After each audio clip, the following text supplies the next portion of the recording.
কথায় আছে মাছের রাজা রুই আর শাকের রাজা পুঁই। বাসায় পুঁই শাক আনছে, অনেক গরম চলতেছে আর আমি ইদানিং লাইট খাবার দাবার খাওয়ার চেষ্টা করতেছি অন্তত আজকে রাতে রান্না করব পুঁই শাক দিয়ে চিংড়ি আর কুমড়া দিয়ে একটা হালকা সবজি, আর সাথে কেটে নিছি বড় বড় করে মিষ্টি কুমড়া। ফ্রিজ থেকে চিংড়ি মাছ বের করে রাখছি, এটা এখন পরিষ্কার করে নিব। চিংড়ি ক্লিন করলাম, এরপর ধুয়ে নিলাম শাকগুলো।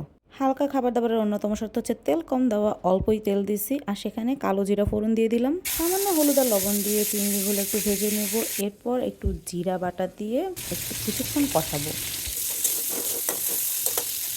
কষানো হয়ে গেছে, মিষ্টি কুমড়োটা দিয়ে দিলাম, সাথে একটু কাঁচা মরিচ, এটা অনেকক্ষণ কষাবো। কষানো শেষ, শাকগুলো দিয়ে দিলাম, একটু লবণ দিলাম, একটু পরে সামান্য পরিমাণ জল দিলাম, কারণ শাক থেকে এমনিতেই অনেক জল বের হয়। আমার সবজি রান্না শেষ। এরকম সবজি আর লেবু দিয়ে গরমে এক প্লেট ভাত অনেক শান্তির খাবার।